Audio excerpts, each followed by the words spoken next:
Ladies and gentlemen, this is the main event of the evening. Hold one, Andre. You're not good at this. Get out. Let me tell you a personal story about Vince McMahon. You just made the list. Oh my God! Sorry, no speak English. Dummy. Goodbye and good night. Hold two, on bar. It's still real to me, damn it! Dummy. This is the worst town I've ever been in. Hold three, Lamas covered, three-handle family Gradunzel. Mamma mia! And now, Unchained.media presents the B Plus Podcast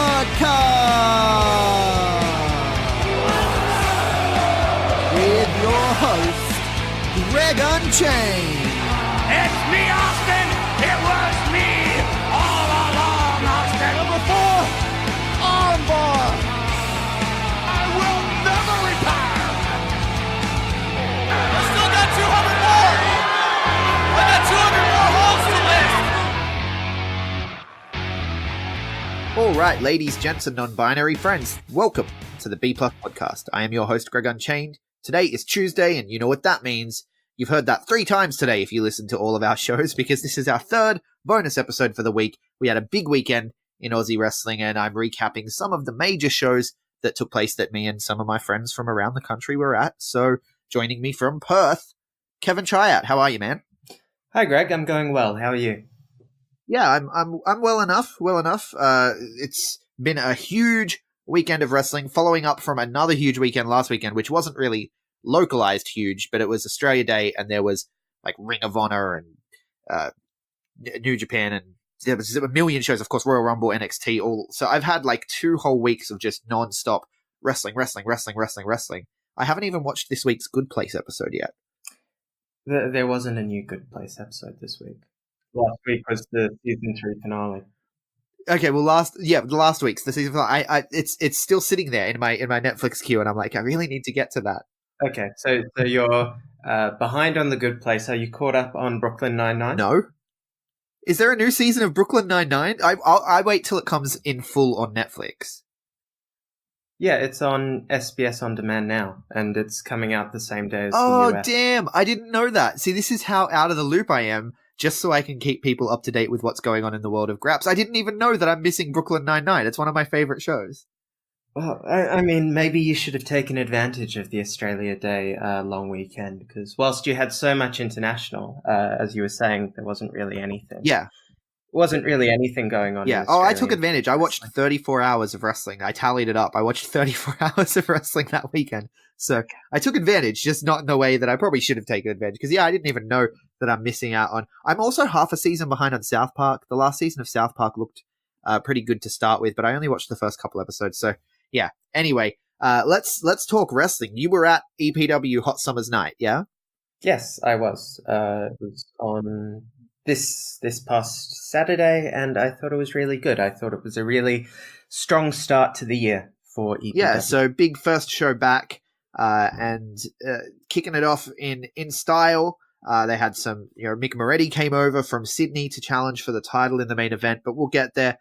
Tyler Jacobs kicking things off against the Australian sensation Craven. Now, I was really pulling for Craven to start the year on the right foot with a big win over Tyler Jacobs, and you got to assume the children get involved as well. But that's not how things played out. No, it wasn't.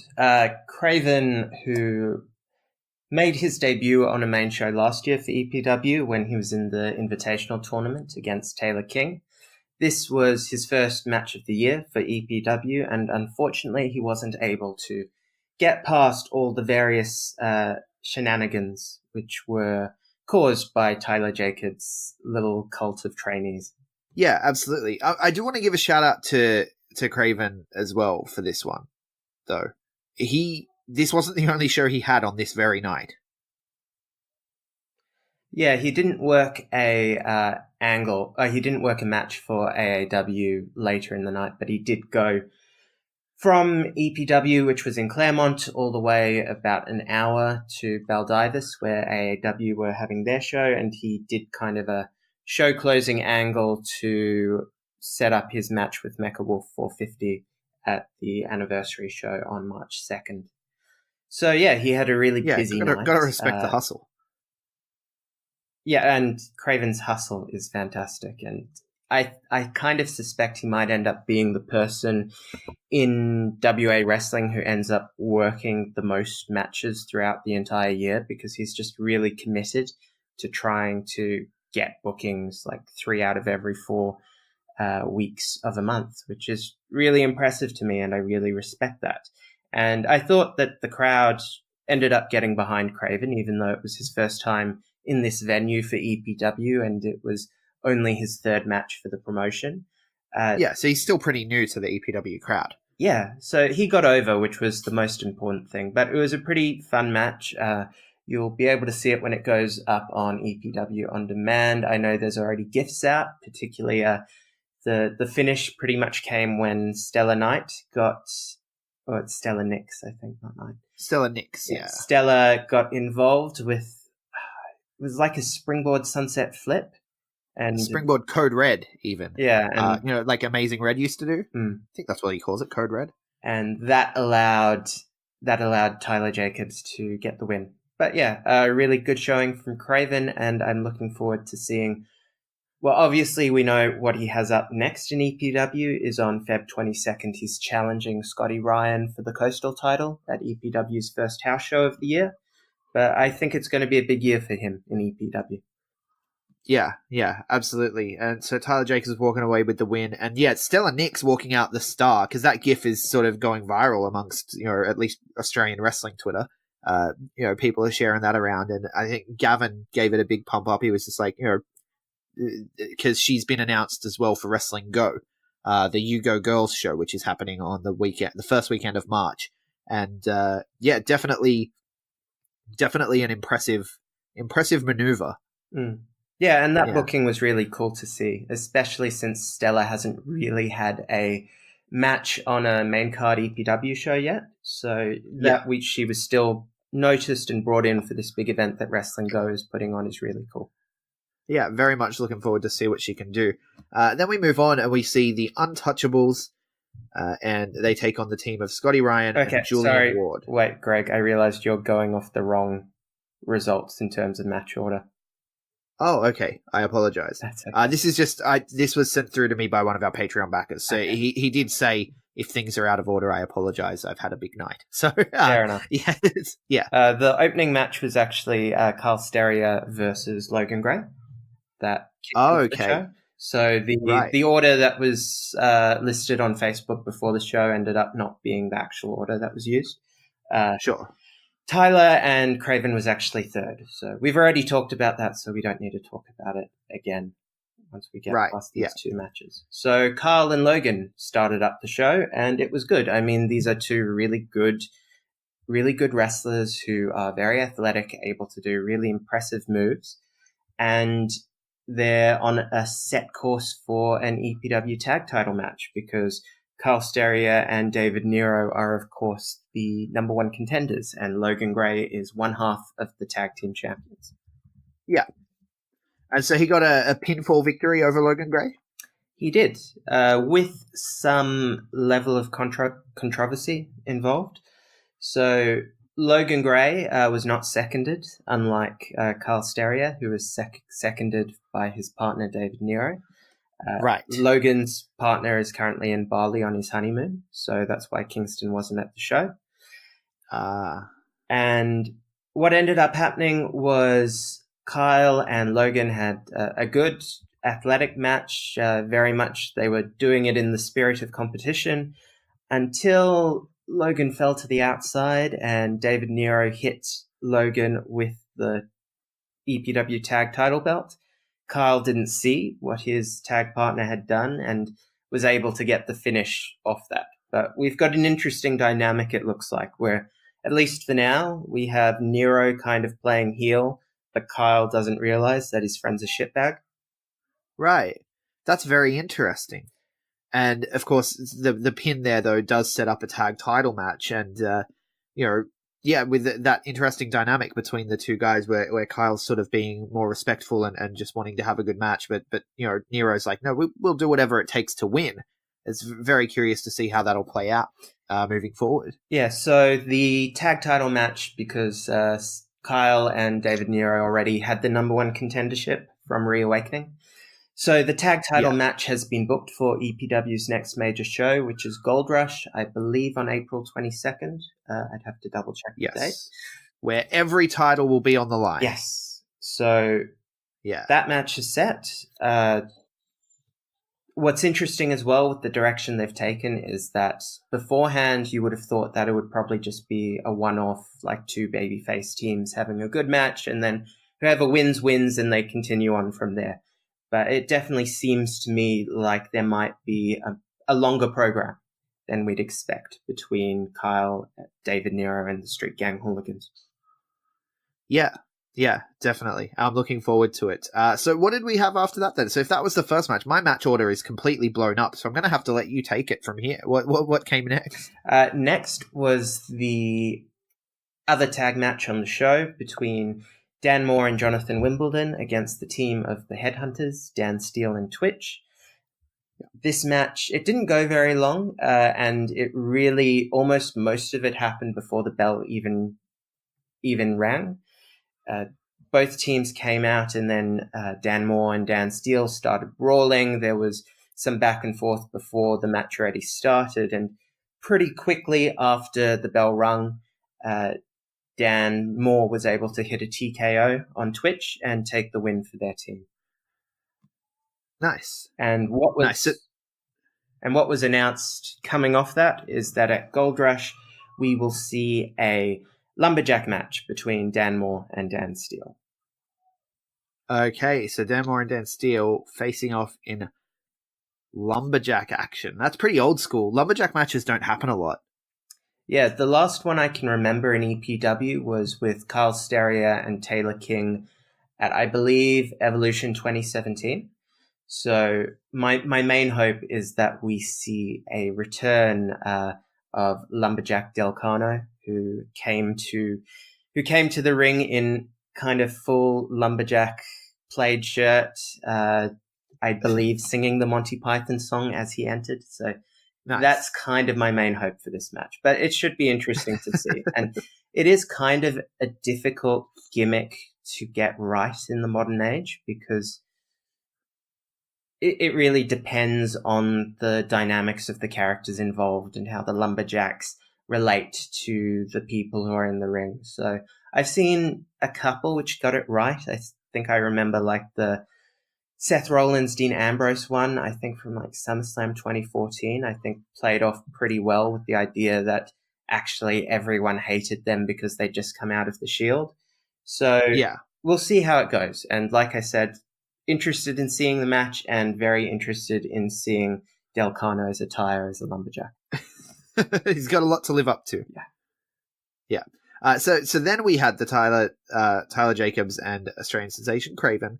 And following on from there, the climax to the first half of the show was the Claremont Street fight between the Don Michael Morleone and no longer Hayden Zenith. Now I believe he's just going by Zenith. So he's obviously getting on top of before he's already signed to WWE and makes it to the main roster. So he just decided to get rid of one half of his name now and not wait for... It's not just WWE. It's happening everywhere. Impact just changed all of the Rascals' names. They're no longer Zachary Wentz, Trey Miguel, and Desmond Xavier. They're just Des, Wentz, and Trey. Okay. It's happening everywhere. Yeah, I don't particularly like it. Sometimes it works. Sometimes it really doesn't. Like I always thought Adrian Neville to Neville was really dumb because it just furthered the connection between the name Neville and Neville Longbottom from Harry Potter, and it's not a particularly impressive name on its own. And I can very much see why he's gone back to Pac now that he's free of the WWE. Yeah.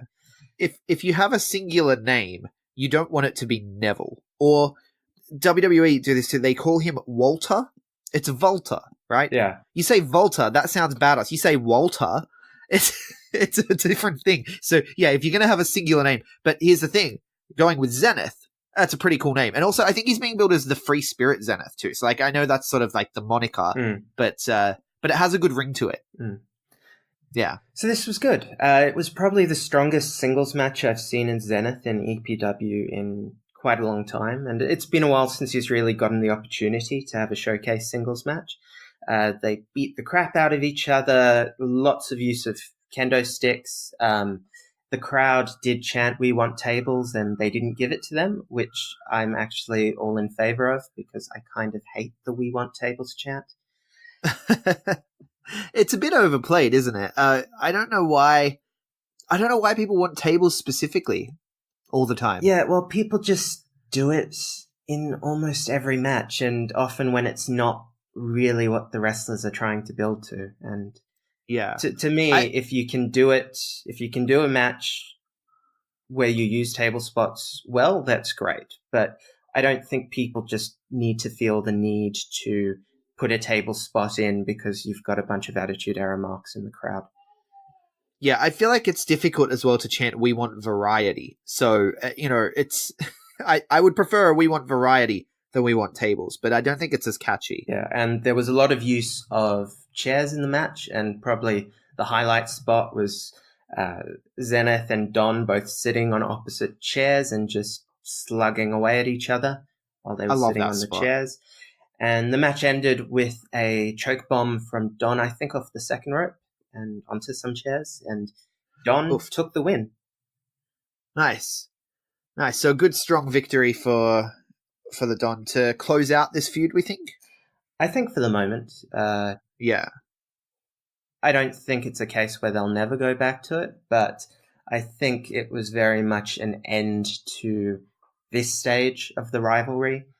Which this chapter's done. Also kind of makes me wish that Hayden had gotten that win at Reawakening, because I thought it would have been better had he had at least one big signature win in the feud. But it's where the story's going, and for everyone. And one of the things that I really did like about this show was that I thought that the storytelling in the booking was a big step up from what we saw last year. It felt like every match had consequences. The result of every match meant something to where EPW is going next. And to me, that's generally the best form of booking. Yeah, absolutely. No, I can agree with that completely. Now, the Zenith character, the Free Spirit that he's going for, it's kind of like he's elevated, right? He's got an elevated consciousness. Yeah.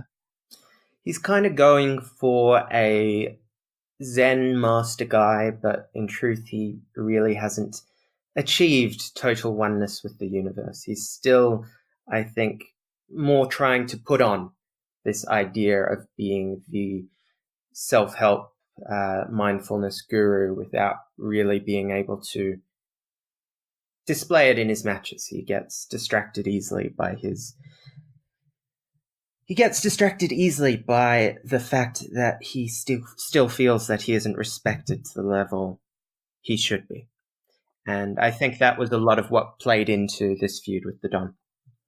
Yeah, absolutely. It's a great liar heel character though, right? To be able to be like, yeah, no, I'm super zen and at one with everything, and I'm elevated and above all of this and stuff. And as well, it's one of those gimmicks where, losses aren't necessarily going to hurt you too much. I mean, of course, you do want to end up getting victories. Victories are important, but you can play it off in promo. If that's your gimmick, you can play it off that, the universe willed it. It's I roll with the punches. It doesn't need to. The victory wasn't what was important. What was important was that I got to him. All that sort of stuff can come into it. And so I think that, the victory situation isn't necessarily the most important for a character like the Free Spirit. Yeah, and it's going to be interesting to see where he goes next. I originally thought that maybe he'd be looking at going into a feud with Scotty Ryan over the Coastal title, but that doesn't look like it's in the immediate plans, which we'll talk about in just a moment. So it'll be really interesting to see where he goes now that he's kind of definitively lost his feud with the Don. Yeah, I could see a program with Gorgeous Gary, who I assume we're going to get to soon. That's actually exactly who I was thinking as well. Yeah. So was that the next match coming back from intermission? It sounds like a good match to come back from intermission with. The Invitational Final wasn't the match immediately after intermission. It was the tag match between the Untouchables and the team of Julian Ward and the EPW Coastal paper champion Scotty Ryan. Yeah, so Scotty Ryan and Julian Ward, how did they coexist as a team? They coexisted pretty well, pretty much up until right at the end. It was a really good match. I thought that the Untouchables furthered the argument that they're the best tag team in Australia. They're brilliant. They played around with kind of some of the conventions of tag work and being a heel team. There was a really smart spot where they did a tag on the outside and Pitt tried to go in, and then the referee got distracted and said, no, you didn't tag in legally. Slater was on the outside when he tagged you in. That is an illegal pin, which allowed Slater to go round the back and pull Scotty Ryan off the ring apron. So there's kind of those smart things that was really cool to see. They do those things really well as a tag team, the Untouchables. They're a really solid unit. Yeah, and especially considering that they actually don't have that long together as a team, I think they've really found a lot of great ways to work together and to be a really cohesive unit. And Julian Ward and Scotty were mostly cohesive for most of the match until the very end, in which there was a kind of inadvertent head bump, which led to Slater and Pitt actually finishing off Julian with not their normal finish, but the Mighty's old finish. Interesting. So they're stealing a finish from their stablemates. Yes, and of course that's a team which isn't active anymore, so I guess it's there for the taking. Promotional consideration paid for by the following. I just wanted to take a second to tell you about the Muscle Hustle. It is a super fun grappling-related game that you can get on your mobile device that allows you to collect, train, and promote a completely original roster of wrestlers.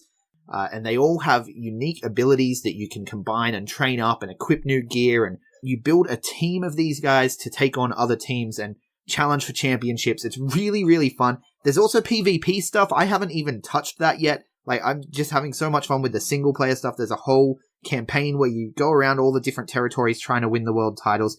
Really, really fun game to play. And just because you listen to the B+, the great guys and girls over at the Muscle Hustle app are going to give you some fantastic rewards. So if you enter in the code the B+ when you play from the promo code in the settings menu, you're going to get 25 gold to go towards building up your team and training your team. It's going to give you a leg up against the competition. So click the link in the show notes, download the app, enter the code the B+, and I'll see you in the ring.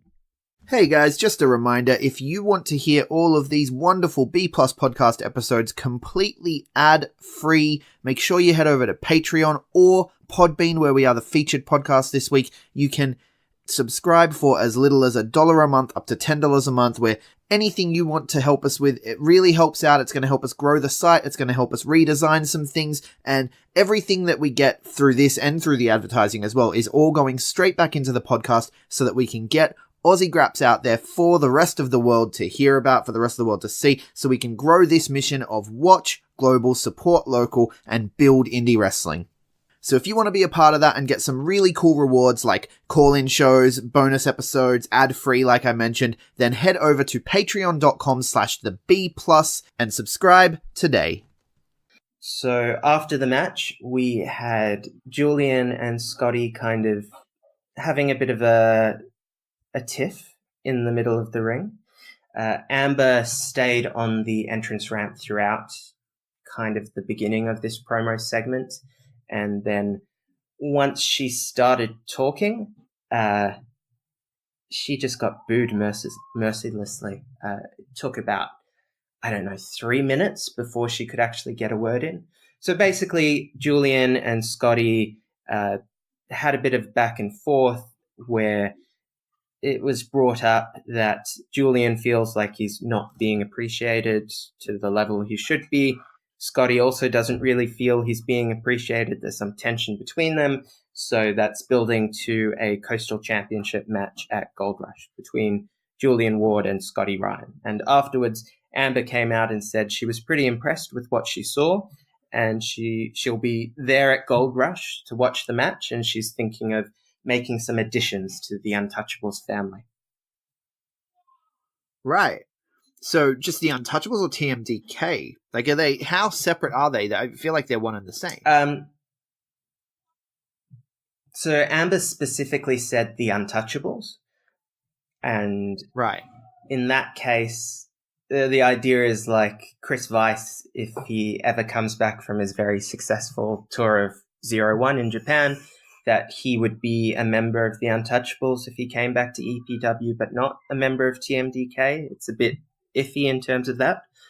But sure. Definitely, I think I've been saying for a while, there's definitely room, I think, for a new, younger face in the Perth wing of TMDK. Yeah, no, I agree with that as well. But it's very interesting to think that you could be an Untouchable but not be in TMDK.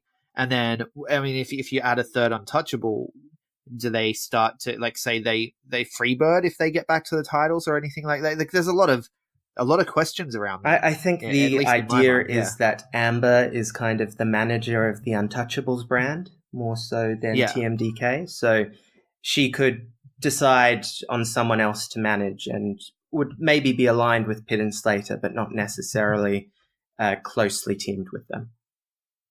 Right. It's an interesting dynamic. And speaking of interesting dynamics, Gorgeous Gary, Taylor King, these guys have butted heads a lot over the last year, and it comes to a head with the EPW Invitational Final, which we were supposed to get in November. Yes, in November, Reawakening. We were supposed to get in November, but due to, of course, Taylor King's unfortunate injury, we were unable to get it in November, so we get it now, and I hear that the entrance was incredible. Yep, we had two incredible entrances. You had Taylor King coming in with slightly burnt but otherwise blonde peroxide hair, and the little Miley, not quite pigtails or layer buns, but like those two little bobs on the top of the head. The two little top knots on either side of the head. Yeah, so we had that, and he was coming out to We Can't Stop, which isn't his normal Miley entrance song. And then after that, Blurred Lines, the official song of Date Rape, started playing. And we had a guy dressed up as Robin Thicke come out. I think he was an EPW trainee. And then Taylor got to do his Miley dancing to his fullest. I think his heart was full in that moment. Right. Sounds incredible. I can't wait to see this on demand. But that wasn't the entrance I was talking about. I did hear about that. I did hear about Taylor King's entrance, but I hear it was actually overshadowed by Gorgeous Gary. I think on this night, he was overshadowed by Gorgeous Gary. I don't know if I can say that Gary quite topped what Taylor did at Evolution last year. I think that might be not possible. But yeah, Gorgeous Gary had his big entrance, and definitely on this night it was a bigger deal than what Taylor did. I feel like Taylor went to the Miley well just once too often. Right. Which is kind of the point, right? I mean, that's the whole point of Taylor King. He's going to go to that well. He's going to keep going to that well forever. Yeah, he's going to stay stuck on 2013 to 2014 Miley Cyrus forever. That's just Taylor, and we just all have to accept it. But yeah, Gary had a big entrance. It started with him on the screen with some video clips that he'd filmed with a magician who was in the same venue as EPW when they were doing the Royal Show dates. So I think that's where the connection was made between Gary and this magician. And right. Gary was trying to teleport to Gate 1 Theatre, and when he eventually got it right, he came in a box, which was the Gorgeous Gary action figure. So he came out of that. The magician was there kind of shooting fire behind him, and we had group of dancers, kind of like what the No Way Jose dancers do in terms of colorfully costumed dancers who are just kind of having a fun time. As Gorgeous Gary came in, glitter beard and all again. And yeah, definitely, I think before the match, maybe Gary already had it won there psychologically. Yeah. Yeah, well, because if you can outflash Taylor King on the entrance, that's half his game plan. That's half his game plan gone. Which, I mean, I want to talk about with Taylor King, actually, because we did joke about, being stuck on the Miley thing and of course, the entrance as half his game plan. I joke about that, but he actually is evolving. He has some new friends, some certain friends that are in contact with Uncle Paul, and they're forming right. Yeah. So Taylor King actually does have some pretty big things on the horizon, and I know he didn't get the win here. I know Gorgeous Gary picked up the win, taking home the Invitational, but Taylor King is in for a good 2019, I think. Yeah, and I kind of feel like had this match actually happened at Reawakening, then Taylor probably would have won. I think the feeling is that Taylor's in a spot where he doesn't necessarily need the Invitational tournament win anymore. Obviously, he's got plans set up in Melbourne, and I'm really excited to see what the Game Changers will actually do on MCW shows, past just what we saw on the YouTube video. And Taylor, also, it kind of felt last year like maybe Taylor was gearing up for a babyface turn, but this weekend at Hot Summers Night, felt like the time off had kind of reset him, and he's probably going to be back working heel for at least the next 6 months or so. Yeah, for the foreseeable future. Yeah, but no, I see big things. He's really impressed me over the last portion of the year, and I'm very much looking forward to him. And yeah, I think that Gorgeous Gary, after this win, I think moving on to a program with Zenith would be a good move. So yeah, I think that answers the question of where Zenith goes. Yeah, to. I was just going to say one piece of critique in particular with this match was that they did have a spot with the guy in the Robin Thicke suit came in to try and break up I think Gary had Taylor in a figure four, and they tried to break it up, and that was one spot that didn't necessarily turn out right in terms of, was that a DQ? Wasn't it? What's the ref doing? And it was meant to lead to the ref sending Jack Edwards and Robin Thicke guy to the back. Robin Thicke, who probably should never be seen again anyways because of his probable sexual assaults. And yeah, that was one moment that you're speaking about the actual Robin Thicke there, based on the song, not the performer. Not this guy who was cosplaying as it. Yeah, of course. Just want to make that perfectly clear. No one is alleging any crimes. But yeah, that was one kind of awkward segment, which didn't quite work. Yeah, but yeah, Gary took the win. Fair enough. It was the biggest surprise of the night, but quite a welcome one. And I really do think that Gary versus Gavin, whether it's at Evolution or maybe the show after that, will be like a really strong program to do for a show, because Gary really is that fun mid-card babyface who people just want to cheer, and he really gets kids behind him as well. So yeah, whilst you might not necessarily think of him as being on that upper tier of EPW talent, he can get it done in the ring, and I think he can really get the crowd behind him. And I think Gavin versus Gary will be a really interesting dynamic. Yeah, well, because, I mean, I'm pretty sure Gavin would look at Gary. I don't think you would consider Gary real wrestling. Yeah, I think that's where a lot of the tension would come from. And the tension of Gavin, for as strongly as he's portrayed and pushed, I think still can sometimes struggle to get over that he's the favorite in a match. I think just based off his size and that he normally cheats to win, there's an element of it's difficult for him to necessarily be seen as the favorite going into a match. So I think him and Gary would be a kind of different dynamic that I'd be really interested in seeing. Yeah, now you said that he cheats to win. I say that he outsmarts his opponents. It's, tomato, tomato. Gavin McGavin, Mick Moretti, tell me about this one. Yeah, this was really good. It was the match of the night. Mick Moretti ended up getting over really strongly with the audience, which was cool to see. And I was a bit unsure as to how the Perth audience would take to him, because Mick, I think he's very, very over to that crowd at PWA and in Sydney. But I think it's the sort of overness that grew over time with the crowd getting on top organic of him. I don't know if necessarily he's going to come into a new audience and automatically be accepted as a babyface.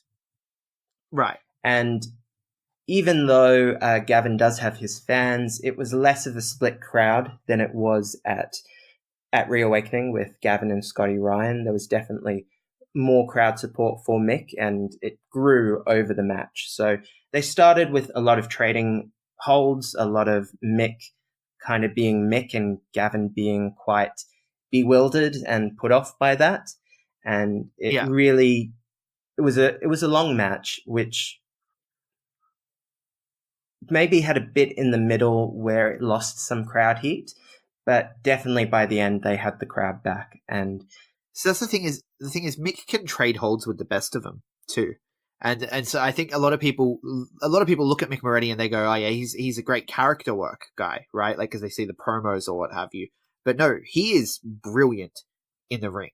Like he gets it done, and he can trade holds with the best of them. So I'm really looking forward to seeing this one on demand, because these two can quite easily put on matches that I would consider match of the year caliber, I'm sure. Yeah, and it was definitely that hold for hold stuff that I enjoyed the most in the match. Also, Mick does an excellent job of selling his ankle. The whole match the story of the match ends up kind of being built around Gavin getting the advantage by attacking the ankle, and Moretti not being able to pull off all of his best stuff because he's working on one leg by the end. There's a bit with there was a ref bump where Moretti had about a visual 10 count or something, but there was no referee to count. So there's definitely room for a rematch. And it was really good. It ended with Gavin getting the submission victory again, but Mick didn't come off as a loser for losing by submission. He didn't come off as someone who was vanquished. He came off as someone who will be a bigger deal when he comes back to Perth. Yeah, someone who was caught in the moment, and there was nowhere for him to go. Right, essentially, yeah. Yeah, which happens. That happens in real fights, and it happens in wrestling, and that's when submission victories are at their best, I think. When it's just like, okay, there's nowhere for me to go in order to live to fight another day. I have to tap here, and it makes everyone stronger as a result. And so I'm a big fan of that, and hearing you say that makes me very happy, and I'm really looking forward to this match. And of course, we have to say it, and still EPW champion, Grand Slam champion, the man single-handedly bringing real wrestling back to Australia by touring every single state and territory and defending that title. Gavin McGavin, standing at the top in the main event, coming out on top. I couldn't be prouder. As I think Eric Mack said, I'm 1B in the Gavin McGavin fan club, which makes me very happy to know that I'm only behind Gavin in how much I love Gavin. And not just the Grand Slam champ, but actually with this win, he broke Jimmy Payne's record of 6 title defenses for the EPW championship. So standing on 7, Gavin McGavin now has the most title defenses in a single reign as EPW champion. Right. And how long does he have to go before he's the longest running? Because that's got to be the next goal, yeah?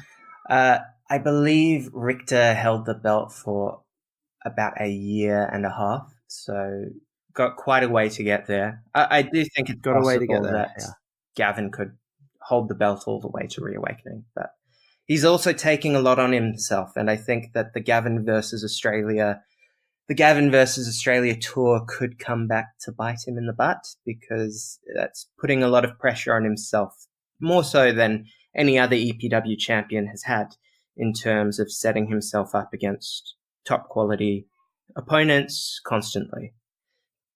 Yeah, but he's a workhorse.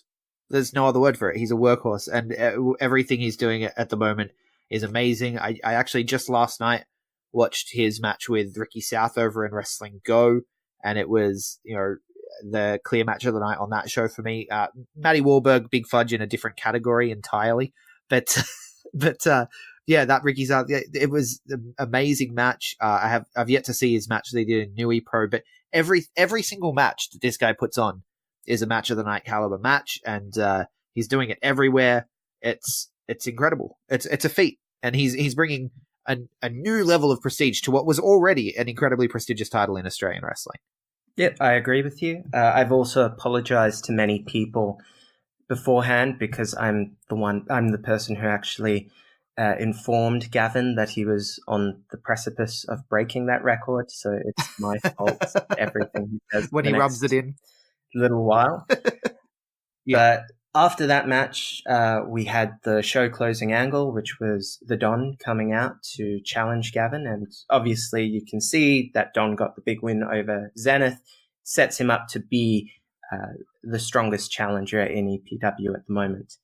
And yes, it was a pretty intense back and forth in terms of the promo. Gavin threatens that he'll beat Don up so bad that Don's wife and kid won't recognize him anymore. And Don kind of recognized that Gavin was trying to psych him out there, and Gavin maybe revealed a little more than he wanted to, that really having the EPW championship is the only worthwhile thing in his life.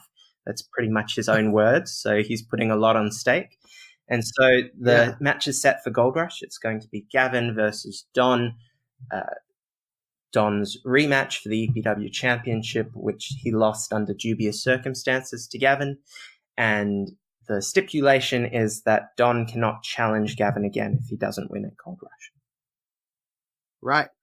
Right. Amazing. Yeah. So I always love that stipulation, because it adds those extra stakes to it, and it makes perfect sense. Gavin doesn't need to put the title on the line here. He's not an official number one contender in any capacity, but if he makes the challenge, I mean, look at it, Gavin's a fighting champion. He's going to give him the shot, and but he needs something out of it, right? So it makes perfect sense to me. I'm a big fan of this booking. I'm looking forward to the match.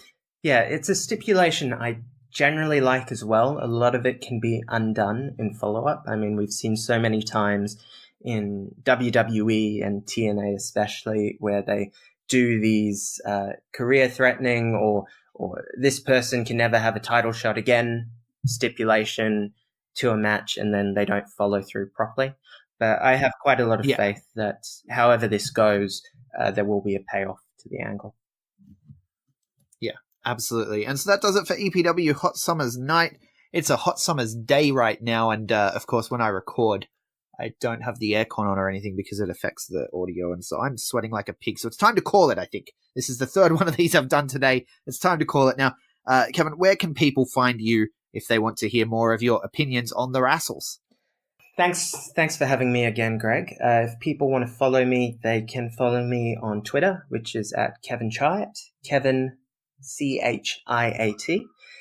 In terms of work I've had come up recently, Voices of Wrestling had their New Japan year in review for 2018 ebook go up. I've got 2 essays. I've got an essay in that, and I did the profiles for the Australian talent who were on the New Japan Australian tour last year. So if people want to check that out, that would be cool. And in particular, I'm really happy with how those profiles turned out. I've had some more articles go up recently, including a preview of the show we just talked about, a review of the latest Underworld, and I'm also on the latest episode of Wrestling Omakase, talking about the Voices of Wrestling Match of the Year poll and going through my top 10, which I know Greg was also an esteemed voter in that esteemed critics poll of pro wrestling.